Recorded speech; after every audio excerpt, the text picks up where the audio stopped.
अस्सलाम वालेकुम Pakistan and good evening Pakistan. कैसे हैं आप तमाम लोग? उम्मीद करती हूँ खैर खैरियत से, ठीक ठाक, खुशबाश, आबाद होंगे। खुश रहिए, आबाद रहिए अपने प्यारों के साथ, अपने खूबसूरत से रिश्तों के साथ जिनके साथ आप लोग खुश रहना चाहते हैं। Welcome to the brand new episode of night lounge with Nudrat Mughal. क्या हाल है, क्या अहवाल है भाई? सर्दी आ रही है, जा रही है, फिर आ रही है, फिर थोड़ा रुक रही है। मुझे लग रहा है कि सर्दी नहीं हो गई, वो स्कूल की जब छुट्टियां होती हैं ना तो बच्चे हो गए जो नानी के यहाँ आ रहे जा रहे होते हैं, लेकिन वो तो खैर रुक ही जाते हैं। वो इतना जो है वो टाइम नहीं लगाते कि हम 5 दिन के लिए रुक जाएं तो फिर 2 दिन के लिए वापस आ जाएं, ऐसा नहीं होता। लेकिन सर्दी आजकल कुछ अलग ही बातें कर रही है हमसे। और अभी ये जो गुज़िश्ता दिनों में हमने सर्दी जो बर्दाश्त की है कराची वालों के लिए, एकदम अजीब ही हो गया था। मतलब ऐसा लग रहा था कि पहली बार वो जब हमारे ऐसा नहीं होता जब लाइट आती है तो बच्चे बहुत शोर चाहते हैं, वो स्पेशली वहाँ जहाँ पर लाइट इतनी नहीं होती तो वहाँ पर अचानक से रोशनी हो जाती, सवेरा हो जाता है तो लोग शोर मचाना शुरू हो जाते हैं, बच्चे शोर मचाना शुरू हो जाते हैं। तो ऐसे ही हमें लग रहा है कि कराची में जब सर्दी आई तो कराची वालों ने भी शोर मचाना शुरू कर दिया। भाई लोग इस बार एक्सपेक्ट ही नहीं कर रहे थे। इवन तो भाई मैंने कुछ शॉपिंग नहीं की। आपको पता है ना, लड़कियां तो रह नहीं सकती शॉपिंग के बगैर।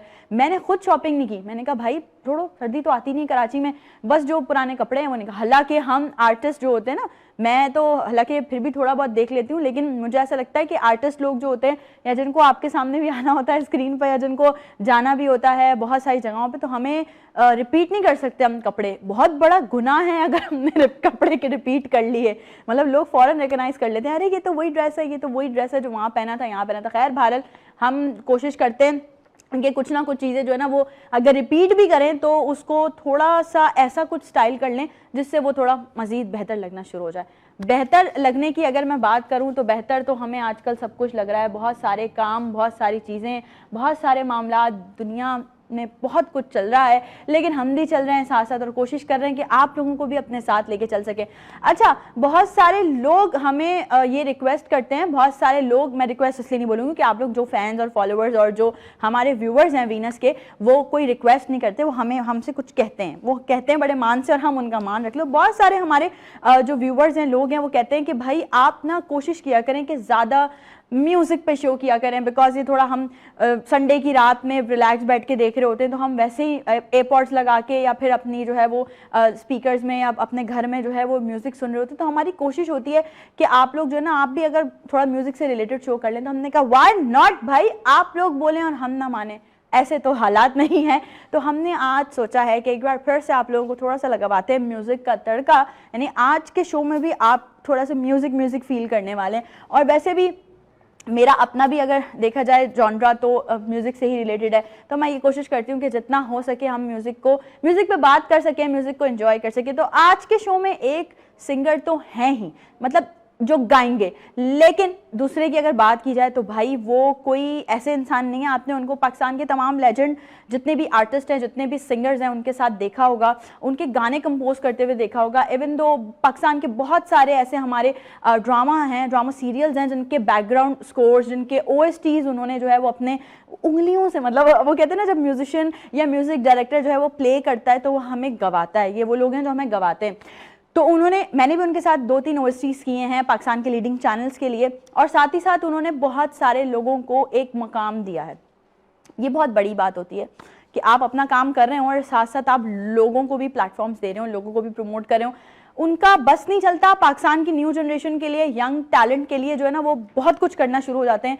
मतलब कभी वो जो है कोई कंपटीशन, कभी ओपन माइक, कभी अपने स्टूडियो में रिकॉर्डिंग्स, और ये सब वो जो है वो इसलिए भी कर रहे होते हैं ताकि पाकिस्तान में बहुत सारा टैलेंट है, बहुत सारे सिंगर्स हैं, बहुत सारे लोग हैं जो आना चाहते हैं म्यूज़िक इंडस्ट्री की तरफ। तो ये उनके लिए भी वो कर रहे होते हैं। तो आज हमने उनको कहा कि आप भी थोड़ा सा टाइम निकाल लें। और मज़े की बात यह है कि वो ना सिर्फ हमें गवाते हैं बल्कि वो म्यूज़िक को पढ़ाते भी हैं, क्योंकि पहले उन्होंने खुद पढ़ा है म्यूज़िक, उसके बाद वो पाकिस्तान की लीडिंग यूनिवर्सिटीज़ में, पाकिस्तान के लीडिंग इंस्टीट्यूट्स में जो है म्यूज़िक टीच भी करते हैं।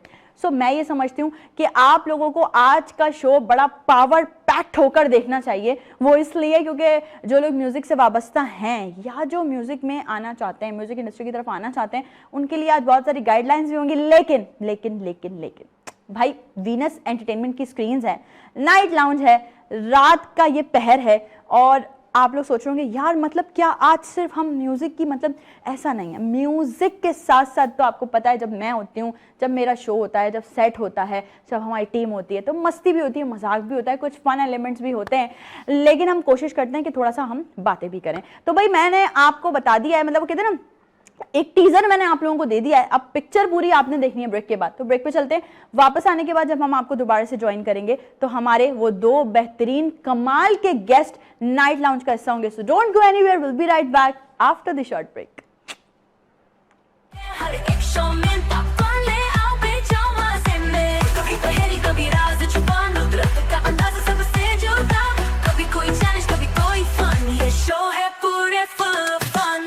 Again welcome back. एक बार फिर से आप तमाम लोगों को वेलकम कहती हूँ जी नाइट लाउंज में। और मैं आपको इंट्रो में बता चुकी हूँ कि आज का शो फिर से हमारा म्यूजिकल होने वाला है। वो इसलिए कि आप लोग बड़ी रिक्वेस्ट कर रहे होते हैं हमसे कि भाई हम संडे को थके हारे, मतलब बीवी ने जो पूरी लिस्ट दी होती है आपको सामान लाने की, सौदा लाने की, वो सब कुछ कर करा के जब हम फारिग होकर रात में आराम से टीवी के आगे बैठते हैं ना, तो हमें थोड़ा सा मेंटल पीस चाहिए होता है। तो आप ज़्यादा कोशिश किया करें कि म्यूजिकल शोज़ किया करें, म्यूज़िक से रिलेटेड लोगों को बुलाया करें। तो हमने आप लोगों की फरमाइश को, आप लोगों की ये समझें एक तरीके से आपकी सजेशन थी, उसको मद्देनजर रखते हुए हमने आज फिर एक बार आप लोगों को रोलर कोस्टर में जिसमें लेके जाना है वो है जी म्यूजिकल रोलर कोस्टर। दोनों गेस्ट का इंट्रोडक्शन सिर्फ नाम नहीं बताया था मैंने आपको, बाकी मैं इंट्रो में आपसे करवा चुकी हूँ कि कौन कौन महान लोग आज हमारे साथ नाइट लाउंज के सेट पे मौजूद हैं। अच्छा, मज़े की बात यह है कि मेरे इस तरफ भी एक मेल पर्सनालिटी है, इस तरफ भी एक मेल पर्सनालिटी है, तो आज मैं अपना वो जुमला दे नहीं सकती कि लेडीज़ ऑलवेज फर्स्ट। तो मैं फिर यहाँ से स्टार्ट कर लेती हूँ। मैं जिनकी बात कर रही थी कि ये वो लोग होते हैं जो हमें गवाते हैं, मतलब जब इनकी उंगलियां चलती हैं तो हम गाते हैं, जब इनका दिमाग चलता है तो हम गाते हैं। एक म्यूज़िक डायरेक्टर, अब तो आजकल तो उनके साथ नाम के साथ एक बड़ा, और आजकल जो हम ट्रेंडिंग में चीज़ें देख रहे होते हैं ना कि AI का दौर है, AI का दौर है, तो आजकल जो है वो AI के सेमिनार्स, AI की बहुत सारी चीज़ें भी अटेंड कर रहे हैं। ज़रा AI पे भी उनसे बात करेंगे। साथ ही साथ एक बेहतरीन म्यूज़िक कंपोज़र, म्यूज़िक डायरेक्टर, और अगर मैं बात करूं इंटरनेशनली तो हमारे पाकिस्तान के बहुत सारे ऐसे आर्टिस्ट हैं या इंटरनेशनल आर्टिस्ट भी हैं जो उनके साथ बड़े एफिलेटेड रहते हैं और वो बहुत सारे लोगों को बहुत ज़बरदस्त प्लेटफॉर्म्स भी मुहैया कर चुके हैं। आज के हमारे इस शो में नाइट लाउंज में मौजूद हैं अशरफ इमरान, ऐश इमरान साजन। अस्सलाम वालेकुम। वालेकुम अस्सलाम। कैसे हैं आप? अल्हम्दुलिल्लाह, अल्लाह का शुक्र। Thank you so much for coming. My pleasure, बहुत खुशी हुई आपने बुलाया, बहुत अच्छा थैंक यू लगा। So much. और इन्हीं के साथ जैसे कि हमने बताया आपको कि भाई ये एक बड़ा अच्छा कॉम्बो होता है। ये तो खैर खुद सारे कॉम्बिनेशन के खुद ही हैं, लेकिन एक म्यूजिशियंस के साथ, म्यूजिक डायरेक्टर्स के साथ कॉम्बिनेशन जो होता है, पहला रिश्ता जो होता है वो होता है सिंगर का। तो भाई यहाँ इस वक्त हमारे पास जो सिंगर मौजूद हैं, आपने उन्हें पाकिस्तान के लीडिंग प्लेटफॉर्म्स पे देखा होगा और वो अपनी आवाज़ का जादू जगाते हैं और साथ ही साथ बड़ी अच्छी पर्सनालिटी भी है उनकी। तो आज नाइट लाउंज में उनसे भी बहुत सारी बातें भी करनी है और मैं उनसे कोशिश करूंगी बातें कम करूं, गाने ज़्यादा सुनूं, क्योंकि म्यूजिकल शो है। तो जी हमारे साथ on my left hand side मौजूद हैं अशरफ कैरल। अस्सलाम वालेकुम, कैसे हैं अशरफ? अल्हम्दुलिल्लाह, आप सुनाएं खैरियत से? मैं बिल्कुल ठीक ठाक, थैंक यू, बहुत शुक्रिया टाइम देने के लिए। और बहुत सारे गाने यकीनन आ जाते हैं। जी बिल्कुल, इंशाल्लाह गाने के लिए आए हैं। गाड़ी भर के गाने लेकर आए हैं अपने साथ। चले बातों का आगाज जरा यहाँ से कर लेते हैं। भाई म्यूजिक क्या है? म्यूज़िक एक ऐसा फील है कि जिसको आप सिर्फ महसूस नहीं कर सकते, सुन भी सकते हैं और आज के दौर में तो आप देख भी सकते हैं। ओके। तो अब इसकी जो बेसिकली अगर हम इसको आसान लफ्ज़ों में बात करें, आवाज़ की एक ऐसी फ्रीक्वेंसी जो अगर प्रॉपर तरीके से की जाए तो आपके अंदर जो तूफ़ान उठा हुआ होता है उसको ठहरा देती है। और अगर बहुत ज़्यादा ही ठहरा हुआ होता है तो उसको आंसुओं की शक्ल में भी वो दिखा सकती है। और आप ज़्यादा खुश हैं तो आप थोड़ा सा उसको एंजॉय भी कर सकते हैं। मतलब ये कि आपके ऊपर म्यूज़िक पूरा कंट्रोल कर सकता है। और ये सिर्फ इंसानों पे ही नहीं, बड़ी रिसर्चेज हैं कि दो पौधों को अलग अलग रखा गया, एक को सिर्फ म्यूज़िक सुनाया गया अच्छा और एक को बहुत सारा बेहंगम शोर, हॉर्न, साउंड इस तरह सुनाया गया। कुछ अरसे बाद जब उसको ऑब्जर्व किया गया तो जिसको म्यूज़िक सुनाया गया था उसकी ग्रोथ बहुत ज़्यादा थी। और जिसको शोर सुनाया गया था उसको वो मुरझा गया था, उसकी ग्रोथ ऑब्वियसली कम थी। अच्छा, फिर म्यूज़िक को आप इस तरह भी समझ सकती हैं कि म्यूज़िक एक लहजा है और वो ऐसा लहजा है कि जो हर किसी की समझ में आता है। ऐसा ही है। अब लहजा क्या होता है? अब जैसे मिसाल के तौर पे एक हमारे पंजाब साइड पे आप जाएं तो अलग तरह का बोली भी है, लहजा भी है। सिंध में जाएं तो अलग अलग ये लहजे हैं और ज़बानें भी हैं, इनके लहजे अलग है। अब अगर कोई बोले कि मैं पंजाबी हूँ हाँ, तो अब बोल तो वो पंजाबी रहा है लेकिन लहजा उसका वो नहीं वो है। नहीं तो लहजा उसका बंगाली है, बिल्कुल। बोल पंजाबी रहा है, तो लहजा जो होता है वो बड़ा इंपॉर्टेंट होता है। तो ये एक यूनिवर्सल लहजा है, समझ लें। हाँ। और ये पॉजिटिव लहजा होता है। अगर आप अच्छा म्यूज़िक सुनेंगे, सूदिंग म्यूज़िक सुनेंगे, तो वो आपको बड़ा अच्छा लगेगा। और इसी में आप अगर बेहंगम और सारा बेसुरा या बेताला सुनेंगे तो वो लाजिम बात है इम्पैक्ट आप पे गलत करता है। बिल्कुल ऐसा ही तो है। म्यूज़िक एक ऐसा वेपन है कि जिसको अगर आप प्रॉपर यूज़ करें तो आप इससे सबके दिल भी जीत सकते हैं और अपने आप मतलब खुद की फतह सक्सेस भी हासिल कर सकते हैं। क्या बात है, सबके दिल तो हम जीतते ही रहते हैं म्यूजिक से भी। और वैसे भी लैंग्वेजेस की भी आपने बात की, तो मैंने अक्सर देखा है जब हम भी परफॉर्म कर रहे होते हैं कि आप किसी भी लैंग्वेज का गाना छेड़ दें तो जो उनको नहीं भी समझ आते होगी वो लैंग्वेज, वो भी उसे एंजॉय कर रहे होते हैं, क्योंकि म्यूजिक की कोई लैंग्वेज नहीं होती ना। म्यूजिक तो क्योंकि वो तो सिर्फ लहजा है, वो लहजे में अच्छा ही सुनाई दे रहा होता है कि यार ये जो है ना ये सैड है, ये हैप्पी है, ये ज़रा डांसिंग है, ये ज़रा परफॉर्म करने का दिल चाह रहा है। आपको उसके बोल, उसकी शायरी समझ में आए या ना आए, लेकिन वो जो धुन है, धुन समझ में आ जाती है। और सबसे इंपॉर्टेंट चीज़ धुन भी, आपको गाना याद भी नहीं आ रहा होता बोल, लेकिन धुन हो रही होती है, तारा तारा धुन आ रही होती है। हाँ। तो धुन कोई गुनगुना रहा होता है तो गुनगुनाहट क्या होती है, बोल तो कम ही होते हैं, उसमें धुन गुनगुना रहा होता है। हाँ, ऐसा ही तो है। वो धुन जो है वो एक समझ लें एक लहजा होता है, एक बिहेवियर होता है जो आपके ऊपर बड़ा अच्छा पॉजिटिव इम्पैक्ट डालता है। अशरफ, आपको किस किस्म का म्यूजिक पसंद है? मतलब सूथिंग म्यूजिक या पॉप रॉक, ये वाला? मुझे देखिए हर तरीके का म्यूज़िक पसंद है। जहाँ मतलब दिमाग मेरा मतलब जिस हिसाब से जा रहा है ना, मुझे वो म्यूज़िक पसंद है। वाह, ये जैसे अच्छा। खुशी का मतलब मूड है तो मुझे खुशी वाले सॉन्ग्स में करूँगा। मेरा सैड वाले तो मतलब ऐसा नहीं कि मैं भी अंदर से दुखा हूँ, ऐसा नहीं है। मैं अंदर से बहुत खुश हूँ। मतलब मुझे जो है वो माहौल के हिसाब से गाने बनाने में बड़ा मज़ा आता है। जैसे जो भी इवेंट्स हो, जिस तरीके से भी हो ना, उस तरीके से गाने बनाए बंदा ताकि मज़ा आए। ये इन्होंने अच्छी बात की, माहौल के हिसाब से गाने। आप तो म्यूजिक कंपोजर एंड डायरेक्टर है, आप ये बताएं ऐसा माहौल जिसमें बीवी आपको डांट रही हो, उसमें कौन से गाने बजने चाहिए? उसमें पॉइंट ऑफ व्यू देखा जाएगा कि अगर वो बीवी की तरफ से है तो कौन सा अलग म्यूजिक होगा, डोमिनेंट कौन कर रहा है, और अगर वो हस्बैंड की तरफ से है तो वो फिर अलग म्यूजिक होगा, और अगर वो व्यूअर की तरफ से जो देख तो रहे हैं, वो तीसरा पॉइंट ऑफ व्यू रिक्वायरमेंट के हिसाब से जी। लेकिन ये इन्होंने बोला मैं अंदर से दुखा हुआ हूँ। क्यों? नहीं दुखा हुआ नहीं मेरा। अगर मैं मतलब अगर आप दिल दुखा हुआ है मेरा तो मैं सैड गाने सुनता हूँ। मतलब होता अच्छा ये तो और सैड हो जाएंगे। दिल दुखे हुए थोड़े से रोमांटिक सुने ताकि वो मूड ओहो, वेरी करे। ये देखो मशवरे। स्विच करें आप। नहीं, मैंने कहा कि अगर मुझे ऐसा नहीं मतलब दुखा मैं नहीं हूँ, मतलब जो कुछ माहौल ऐसा बनाना पड़ता है कि मतलब उस हिसाब से फिर गाने भी बने ना, फिर मज़ा आता है। थोड़ी देखिए वो माइंडसेट बनाना पड़ता है कि अगर मुझे थोड़ा सा ये ऐसी ट्रेजेडी कोई सॉन्ग करना है तो फिर उस हिसाब से माइंड बना, हाँ अब ये सॉन्ग कर लेते मैंने एक सिंगर का इंटरव्यू मैं पढ़ रही थी और उन्होंने ये बोला कि अगर मुझे कभी कोई सैड सॉन्ग गाना होता है तो मैं क्या करती हूँ कि मैं स्टूडियोज में जाती हूँ, वोकल बूथ में, तो मैं पहले सारी लाइटें बंद करवाती हूँ, फिर मैं कोई अपने साथ हुआ वाकया सोचती हूँ, फिर मेरे आंसू बहना शुरू होते हैं, तो फिर मैं गाना शुरू करती हूँ। ऐसा ही है? हाँ ऐसा ही। एक्चुअल होता क्या है कि म्यूज़िक एक ऐसी चीज़ है गायकी खास तौर पे या प्लेइंग हो कि जिस फील से आप बजाएंगे या गाएंगे वो फील के साथ आपकी आवाज़ रिकॉर्ड होगी। हाँ। जिस तरह हम कहते हैं ना कि यार ये तस्वीर बड़ी ख़ास है, ये खाने काबा के उससे टच हुई हुई है, मस हुई हुई है, जानमाज मस हुई, ये पानी पहाड़ों पे से आ रहा है, मिनरल्स को टच करता हुआ ये पानी मिनरल वाटर है।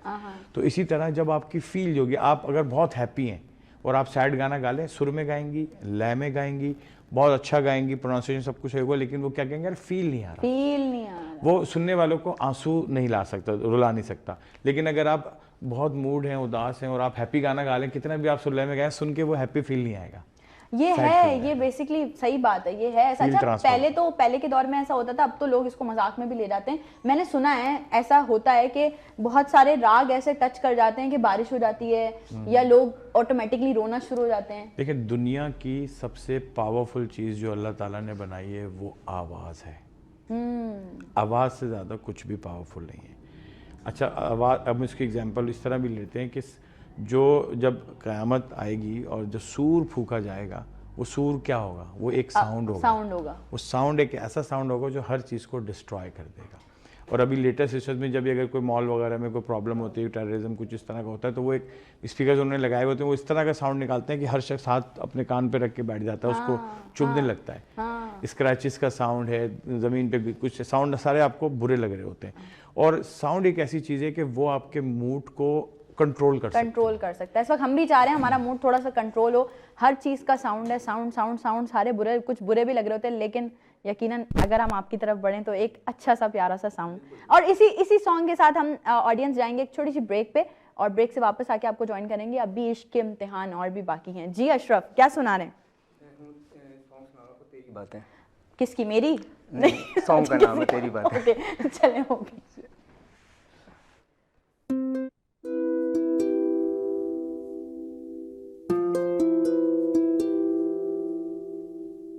आँखों का सुकून तुम हो,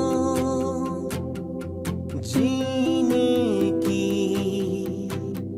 वजह तुम हो, तेरे बिना मुझको रहना नहीं है, नाम कोई दूसरा लेना नहीं है,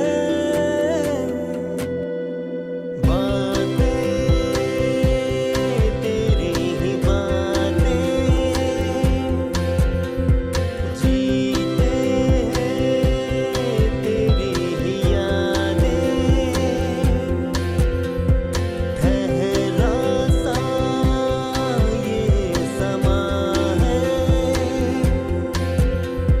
तू ही तू बस हर जगह है।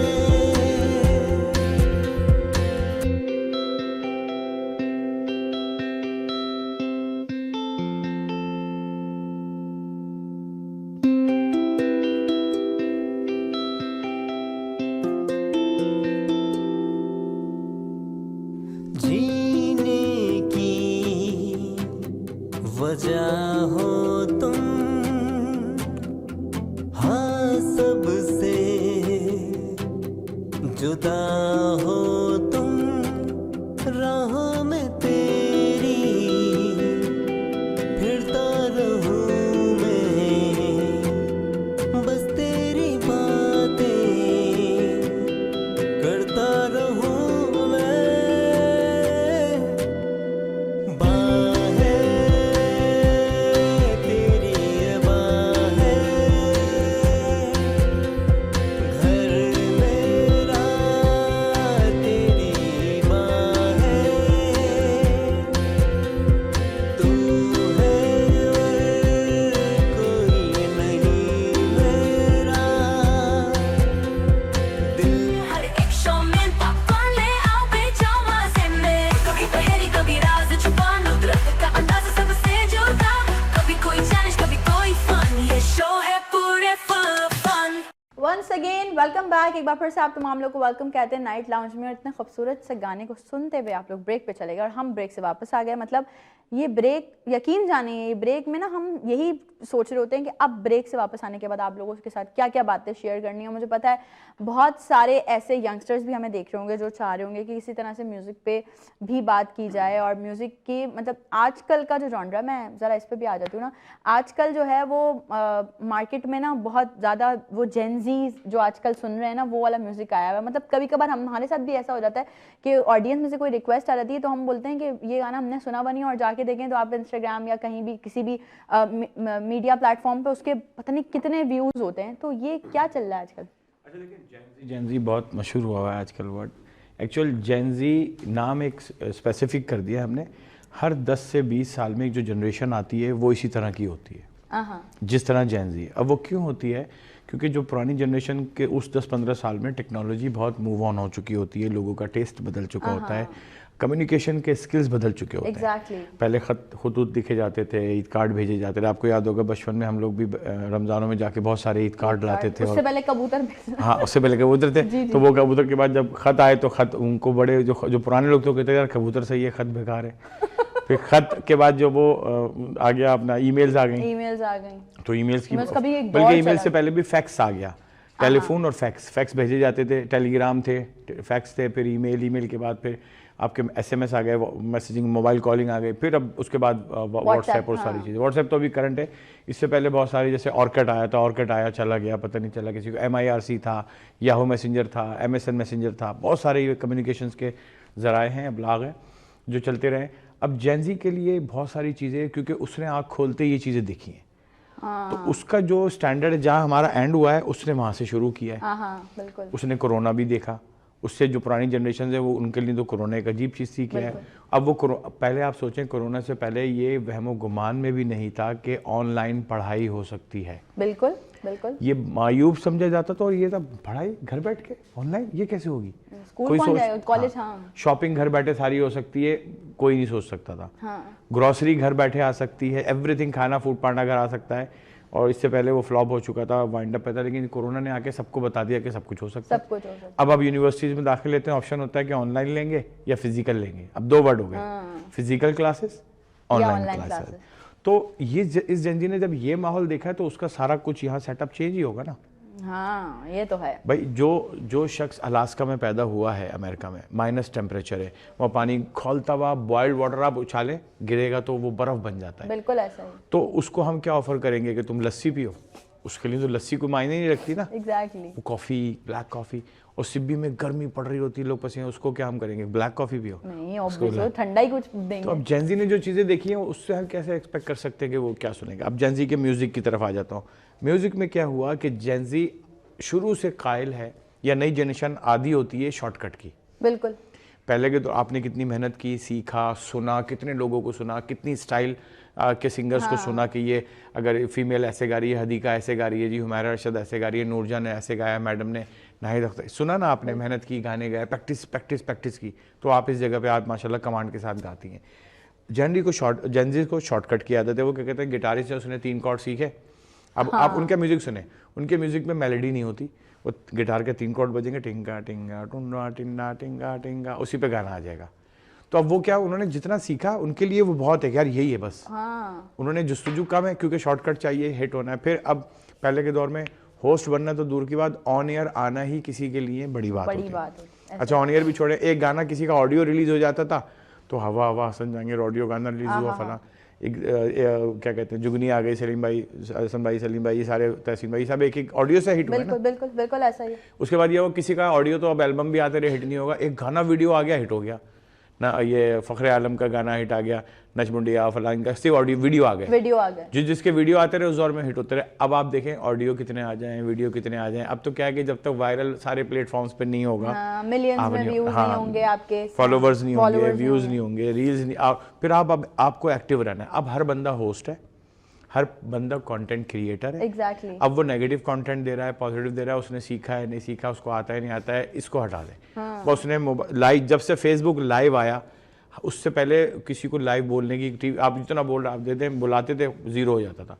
जब फेसबुक लाइव ने आके सब लोगों के माइंडसेट चेंज कर दिए। फिर टिकटॉक ने आके तो बिल्कुल ही म्यूजिकली था, इसका ये पहले नाम था इसका म्यूजिकली। एग्जैक्टली। हाँ, ली बंदा था, ली म्यूजिकली, उसने म्यूजिकली बना दिया था। फिर जब ये वो उसकी वर्थ बढ़ी तो जिसने परचेस किया उसने इसको टिकटॉक बना दिया। हम जब ये टिकटॉक हुआ तो म्यूजिकली ढूंढ रहे, मिल नहीं रहा। हम, और टिकटॉक हमेशा अजीब सा नाम लगा रहे, इतना बुरा नाम है टिकटॉक। म्यूजिकली तो इतना अच्छा नाम था क्योंकि हिट हो गया था। अब आज के दौर में किसी को नहीं पता कि म्यूजिकली कुछ था। डब स्मैश आपको याद होगा, डब स्मैश, एग्जैक्टली। वो कहाँ है आज? नहीं, अभी क्या चल रहा है, स्नैपशॉट चल रहा है। और मैं आप लोगों को ये भी Snapchat बता चल चलूं ऑडियंस की, जो डब स्मैश और म्यूजिकली है, ये वो प्लेटफॉर्म्स हैं जहाँ से हमारी पाकिस्तान की एक बड़ी अच्छी एक्ट्रेस मिली है हमें, हानिया आमिर। आप लोग बहुत उनको लीडिंग प्लेटफॉर्म्स पे देख रहे होते हैं, वो डब स्मैश से और म्यूजिकली से हिट हुई है। उसके बाद फिर जब ये, अब किसी को पता भी नहीं है।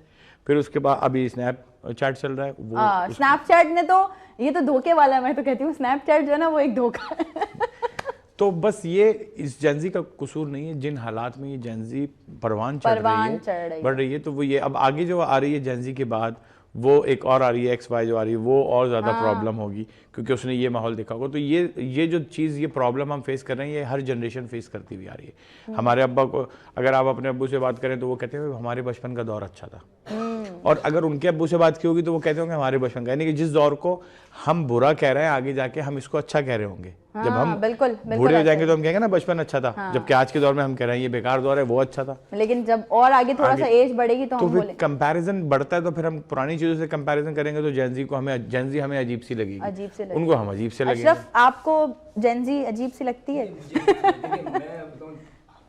जो जनरेशन रिक्वायरमेंट है ना, मैं आपकी बात से अच्छा, कभी ऐसा होता है कि आप स्टेज पे हैं, गा रहे हैं और आप अपनी मर्जी की कलेक्शन के साथ स्टेज पे गए और अचानक से कोई ऐसी रिक्वेस्ट आ गई, आपको नहीं याद गाना, तो फिर कैसे टैकल करें? मेरी कोशिश होती है मैं काम वो करूँ जो नीचे बैठे में जिनकी रिक्वायरमेंट है, हाँ, क्योंकि मुझे पता है वो नहीं सुनेंगे। और उनको सुनाने के लिए, देखिए मैं आपको बताऊँ, आजकल एक बच्चा भी है ना, अगर पैदा हुआ बच्चा, उसके सामने आप म्यूज़िक बजा रहे हो ना तो उसके हाथ पाँव हिलने लग जाते हैं। तो मतलब वो आपको पता चलता है कि यार आपने क्या चीज़ बनाई है, ठीक है, एक्चुअली जिसको आप सुना रहे हैं उसको पसंद नहीं आ रही तो आप कितनी भी अच्छी सुना दें। हाँ एग्जैक्टली आपको जनरेशन के हिसाब से काम करना बच्चा है। एक आपसे छोटा सा गिफ्ट मांग रहा है ना, 50 रुपीज़ का गिफ्ट मांग रहा है, आप उसको 50,000 का दे देंगे वो फेंक देगा। उसको 50 रुपए वाला गिफ्ट से जो खुशी मिलेगी, जो उसको जिसकी जो उसको रिक्वायरमेंट requirement है, ऐसा ही है बिल्कुल। अच्छा, अब कब आपके साथ कभी ऐसा कोई इंसिडेंट हुआ है, जैसे मैंने गाने वाला बोला लेकिन कभी लिरिक्स भूल गए हो स्टेज पे? बस उसको मतलब अपने तरीके से हैंडल कर लेते हैं। भूलने के बाद हम थोड़ी बताएंगे हम भूल गए। हाँ ये भी है। अच्छा, मैं अगर अपना एक सीक्रेट बताऊं तो वो ये है कि मैं जब गा रही होती हूँ, मैं कभी लिरिक्स भूल जाती हूँ तो मैं उसको हमिंग में ले जाती हूँ। इसके 3 तरीके बहुत अच्छे। हाँ अगर आप लिरिक्स भूल गए तो आप बातें शुरू कर दें, भाई ये कुछ अफसोस में लग रहा है क्या, आप हाँ, कुछ ये बिल्कुल यही- बातें शुरू कर दें यही पहला, तरीका। या आप करें अच्छा मैं एक लाइन गा रहा हूँ या गा रही हूँ, उसके बाद वाली लाइन आप गाइएगा, तो आप गा के इधर खुद ही गाना शुरू कर ऐसा ही है, देंगे। ऐसा तीसरी कर दें कि जहन में जो भी आए कुछ भी शायरी मिला दें, उस वक्त तो वो इतना ज्यादा बड़े बड़े focus सिंगर्स को हमने देखा है कि वो जब गा रहे होते हैं तो अपनी लिरिक्स गलत गा रहे होते हैं, ऐसा बहुत होता है। बहुत सारे, मैं ऐसे एक तो नाम अभी बताना नहीं चाह रहा प्लीज नहीं। कि वो गाते हैं, वो कॉम्पेयर भी हैं, होस्ट भी हैं, एक्टर भी हैं, गाते भी हैं, और वो बहुत सारे, जब वो मुझसे मैंने कहा यार मुझे कुछ लग रहा है शायरी गलत गाई कर, नहीं इमरान 100% परफेक्ट गाई है। चलो दोबारा गए, ब्रेक के बाद मैंने सारे गाने सुने, बिल्कुल वो सही कह रहे थे कि उन्होंने 100% गलत गाई थी। उन्होंने एक भी सही शेर नहीं बोला। तो वो और मैं आप लोगों को मजे की बात बताऊं, अभी मैं इंट्रो में डिस्कस भी करी थी कि मेरा अपना ऑफिशियल गाना छोड़ गया, वो भी आपने ही रिकॉर्ड किया था, और उसमें भी यही हुआ था कि जब हम शायरी लेकर बैठे तो हमने उसमें अपने खुद की कुछ इम्प्रोवाइजेशंस भी की हाँ, थी। हमने सेकंड स्टैंजा सारे फिर उसके अलग से कर दिए थे। नवाब कैफी साहब की लिरिक्स क्या थी साहब वो। की लिरिक्स लगी थी, और सजदा इश्क भी आपसे करवाया था। बिल्कुल, वो क्या OST मैंने वो गाया। मेरा ऐसा OST है ना, बहुत क्लासिक है, बस वो बाई चांस है कि नहीं नुमान हबीब था उसमें। बिल्कुल ऐसा और है। वो लेकिन वो बहुत सारे लोग अभी भी रिकॉग्नाइज करते हैं, अगर मैं उनको बताऊं कि I am the singer behind सजदा इश्क, तो कहते हैं ओके वो सजदा इश्क, ओके हाँ यार हमने सुना है। बहुत जबरदस्त। क्योंकि उस वक्त जिस वक्त हमने सजदा इश्क रिकॉर्ड किया उस वक्त एक रॉ वोकल्स और थोड़ा कव्वाली स्टाइल का ना, हाँ, एक वो नहीं था, बोल हमने- कफारा जो है वो उस वक्त हाँ, इन था। बोल कफारा के पैरेलल किया था हमने। अच्छा, उसके सिवा शायरी के अलावा ये भी होता है कि हम जब म्यूजिक कर रहे हैं तो शायरी धुन और आवाज़ का उस कॉम्पोजिशन के साथ मैच होना बड़ा भी बहुत ज़रूरी होता है। बिल्कुल ऐसा ही है, और ये बहुत ज़रूरी है। हमारे बहुत सारे सिंगर्स हमें देख रहे होंगे, भाई देखें अभी हम भी स्ट्रगलिंग में हैं, हम नहीं कहते कि हम बहुत कंप्लीट कर चुके हैं, लेकिन कोशिश करें कि अपने थोड़ा सा जॉनरा को देखें, अपनी चीज़ों को देखें कि आप किस हद तक गा सकते हैं, किस वोकल रेंज में गा सकते हैं, क्योंकि सिर्फ चीखने को गाना नहीं कहते, गाना जो है वो गाना चाहिए। अब हमारे पास ना बहुत सारी नॉलेज इस वक्त यहाँ मौजूद है, ये जो है ना ये नॉलेज है, वो नॉलेज हमने इनसे ज़रूर खुद भी सीखनी है, आप लोगों को भी सिखानी है। लेकिन इस वक्त छोटा सा एक ब्रेक है हमारे पास, ब्रेक से वापस आते हैं ताकि ज़रा तफसील से बात हो सके, और उसके बाद आपसे दोबारा से मिलेंगे नाइट लाउंज में। So don't go anywhere, will be right back after the short break. हर एक शो में पॉपकॉर्न ले आओ बेजामा से में, कभी पहेली कभी राज छुपा नुदरत का अंदाज सबसे जुदा, कभी कोई चैलेंज कभी कोई फन, ये शो है पूरे fun. Once again welcome back, एक बार फिर से आप तमाम लोगों को वेलकम कहते हैं नाइट लाउंज में। और जाते रहते मैंने आप लोगों को कहा था, बहुत सारे लोग इंतजार करेंगे कि जैसे ब्रेक से वापस आएंगे भाई क्या बातें होने वाली हैं, तो अब मैं बिल्कुल बातें नहीं करूंगी, मैं बिल्कुल आपकी तरफ बढ़ूंगी और आप कुछ हमें कुछ अच्छी सी नॉलेज दे दें। क्या हम म्यूजिक के बारे में आपसे सुने इस बार? चलें अभी हम म्यूज़िक देखें। बेसिकली म्यूज़िक जो है, अगर हम थोड़ा सा ब्रॉड विजन करके देखें तो इसकी 2 बेसिक चीज़ें समझ में आती हैं। एक इसका सुर, जिसको हम स्केल भी कह लें, राग कह लें, ठाट कह लें, मेलोडी कह लें, और एक इसका होता है रिदम। सही। रिदम वो एक बाउंड्री है जिसके अंदर कोई भी चीज़ कंपोज की जाती है, और सबसे इंपॉर्टेंट चीज़ रिदम है। सही। ये पूरी कायनात एक रिदम पे चल रही है। Exactly. हमारी नफ्स धड़क रही है एक रिदम में, रिदम आउट होगी तो काम खराब। हार्ट बीट रिदम में, अगर रिदम इसकी गई लो हो गया, बीपी हाई हो गया। इवन हमारी पलकें झपक रही हैं, हम चलते हैं, बात करते हैं, तो हर शख्स का एक अलग रिदम होता है। 24 घंटे का एक दिन है तो 1 सेकंड भी आगे नहीं हो सकता। पूरी कायनात का ये सोलर सिस्टम डिस्टर्ब हो जाएगा अगर एक कुछ भी हो गया। तो ये इसमें हम रिदम, राग और स्केल्स की बात करेंगे कि राग किस तरह बनते हैं। तो मैं इसमें पूरिया धनासिरी राग से शुरू करते हैं हम सितार के ऊपर, फिर आगे चलते हैं।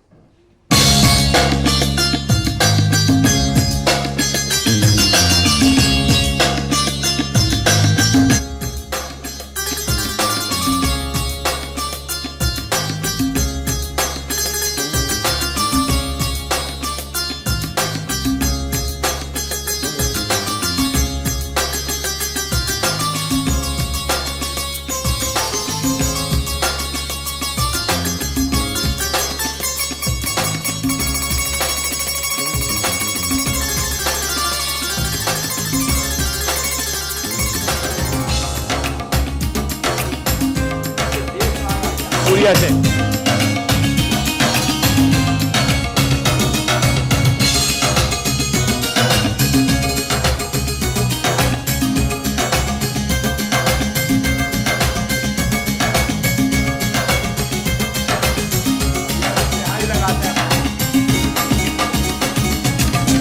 वाह क्या बात है।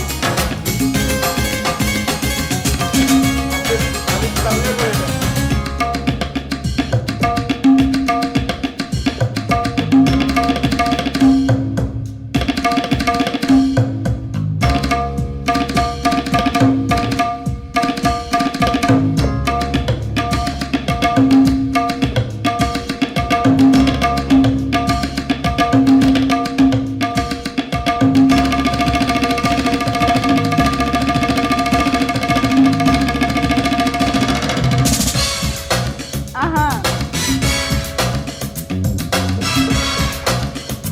अब ये ब्लूज पे आ गए लूज पियानो। पे आ गए।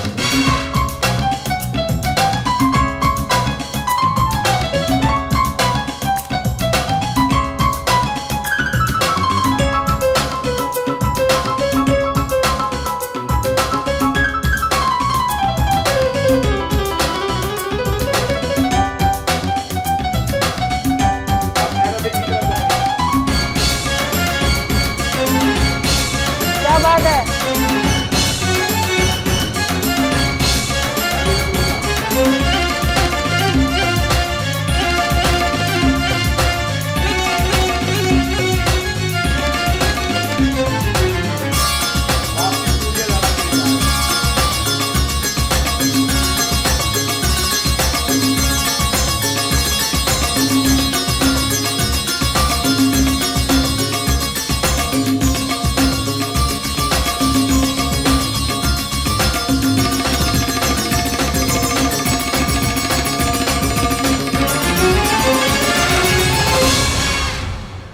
आहा, क्या बात है भाई, क्या ही बात है। और ना सिर्फ हम ऑन सेट वाले लोग बल्कि हमारे जो ऑफ सेट वाले लोग हैं वो भी क्लैप कर रहे हैं साथ साथ। लिटरली वाकई ये सब वो चीजें, मतलब ये होते हैं वो लोग जो हमें वाकई गवाते हैं। हम कहते हैं ना अक्सर, बहुत सारे लोग ये कहते भी हैं कि भाई जो एआई आया है, बहुत सारे म्यूजिक डायरेक्टर्स और बहुत सारे म्यूजिक कंपोजर्स को एआई से बड़ा इख्तिलाफ है। वो कहते हैं यार ये आ गया हमारी जॉब खा गया। बात ये है कि अगर आप एआई के साथ खुद को भी ग्रूम कर लेंगे, जो चीजें एआई म्यूजिक में आपको सिखा रहा है आप वो सीख लेंगे, तो फिर आपकी जॉब कहीं नहीं जा सकती ना, आप अपनी जगह पे कायम है। ऐसा है। अशरफ, एक बात बिल्कुल, बिल्कुल। आपसे मुझे पूछनी है।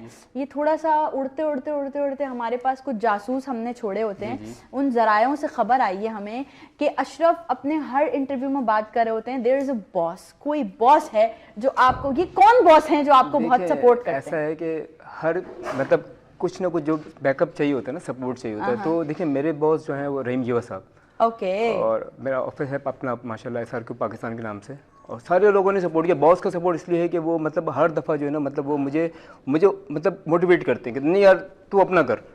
मैंने कोई जब एक सॉन्ग, होना बहुत हाँ, जरूरी है मैंने ऐसा। अपना सॉन्ग किया था पाकिस्तान का सॉन्ग, वो उन्हीं के, उन्होंने कहा यार देखो अब कोशिश करो अपना कुछ करो। हाँ हाँ, तो फिर मैंने वो सॉन्ग लिखा था पाकिस्तान का, और वो अल्हम्दुलिल्लाह बड़ा अच्छा, माशाल्लाह बड़ा नो अच्छा। डाउट पाकिस्तान के लीडिंग प्लेटफॉर्म्स पे हमने उसे देखा सुना और सबने बड़ा अप्रिशिएट जी किया जी। था। फिर हमारे मार्केटिंग मैनेजर हाकिम हकानी साहब, हाकिम अली हकानी साहब, उन्होंने भी मुझे भरपूर तरीके से बोला यार लग करो। मतलब मुझे देखिए जॉब्स के होते हुए ये सारी चीज़ों के लिए टाइम निकालना बहुत मुश्किल होता है। बहुत मुश्किल हो ठीक है। जाता फिर मेरे दोस्त साहब हैं, मतलब इरफान पीरजादा साहब, उन्होंने कहा यार लगाओ कर, मतलब मुझे हौसला, मतलब लेकिन सबसे पहले मुझे जो है वो मुझे पहले सॉन्ग के लिए जो मुझे लिखने में मतलब मुझे जितनी मजबूती जिसने दी है वो मेरे बॉस है रहीम जीवा साहब। मतलब आपने अपने सारे सॉन्ग्स खुद लिखे हैं? जी almost? मैं खुद लिखता हूँ। खुद ही लिखते हैं? खुद लिखता हूँ। क्या और बात है भाई, खुद ही लिखते हैं भाई। बड़ी खुद को पता होता है कि मेरा क्या मूड है, मैं उसी जी हिसाब जी से। बिल्कुल। क्योंकि देखिए मुझे पहले मैं चेक करता हूँ कि देखिए मैं अपने हिसाब से नहीं चला, अपनी एज के हिसाब से नहीं, मैं अपने से तकरीबन 15-20 साल नीचे जाकर चेक करूंगा कि यार उनकी क्या रिक्वायरमेंट है। अगर मैं अपनी रिक्वायरमेंट से चलूंगा तो फिर वो हमारे जो पुराने चैनल होते हैं उस हिसाब से मार खा जाऊंगा और फिर पीछे बैठ जाऊंगा। मुझे आजकल के दौर के हिसाब से काम करना है। जैसे माशाल्लाह सर ने एक साथ माशाल्लाह क्या कुछ नहीं बजा दिया, कुछ नहीं प्ले कर दिया, तो बिल्कुल ऐसी चीज़ें होती है ना, तो मज़ा आता है कि नहीं एक एक्सपेरिमेंट होता है। एक्सपेरिमेंट लाजमी है हर चीज़ के ऊपर, और एक्सपेरिमेंट से हमने एआई से अब जब हम मर्ज हो जाएंगे ना तो आपको मजीद म्यूजिक मजीद ग्रूम होगा आपका। ऐसा नहीं है कि आप एआई से बोले यार ये तो मेरी जगह पर आ गया, तो उससे तो इख्तलाफात ना करें, आप उसके साथ रहें। ऐसा ही है, बिल्कुल ऐसा ही है। और मेरा तो बिल्कुल दिल नहीं चाह रहा शो खत्म करने का, लेकिन क्या करें, कुछ मजबूरियां भी होती हैं जो बिल्कुल। हाँ, हमारा नाइट लाउंज का टाइम जो है अपने इख्तिताम को पहुंचा है। Thank you so very much for being a part of us. बहुत सारी बातें रह गई हैं, लेकिन ये है कि अब कर लेंगे कभी, फिर कभी इंशाल्लाह करेंगे। और बहुत शुक्रिया कि आपने इतना ज़बरदस्त हमें जो है ना वो ये मूड्स ऑफ म्यूजिक सुनाए। Ashraf, thank you so very much, आपका बेहद शुक्रिया। आपकी जान ऐसे नहीं छोड़ेंगे, आपने जाते जाते एक गाना सुनाते हुए जाना है, ठीक है ना। तो ऑडियंस यकीनन आज का शो म्यूजिकल शो आप लोगों को यकीनन बहुत पसंद आया होगा। कैसा लगा अपना फीडबैक भी जरूर दीजिएगा। आगे शोज में क्या देखना चाहते हैं वो भी हमें जरूर बताइएगा। नाइट लाउंज के साथ अपना प्यार, अपनी मोहब्बत इसी तरह के बना के रखिएगा। जाते जाते सुनेंगे अशरफ से एक जबरदस्त सा सॉन्ग। अगले हफ्ते तक के लिए मुझे और मेरी पूरी टीम को इजाजत दीजिए। अल्लाह हाफिज। जी अशरफ जी।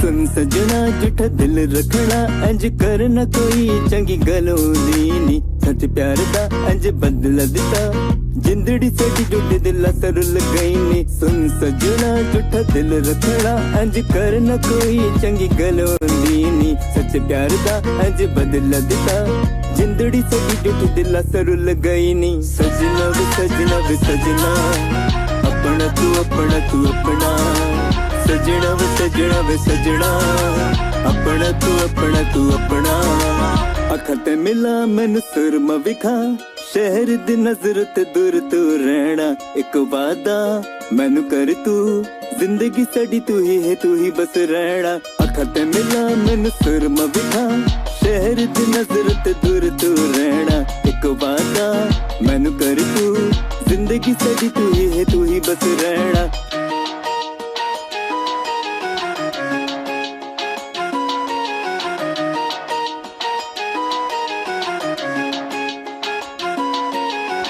माही तू दिल दी रानी तू मर जावां तेरी अदा विच मैनू कसमे होर कोई ना मैनू चाहिदा नहीं इस दिल विच मेरा कोई वसवे जिन माही तू दिल दी रानी तू मर जावां तेरी अदा विच मैनू कसमे होर कोई ना मैनू चाहिदा नहीं इस दिल च मेरा कोई वसवे सजना वे सजना वे सजना अपना तू अपना सजना वे सजना वे सजना अपना तू अपना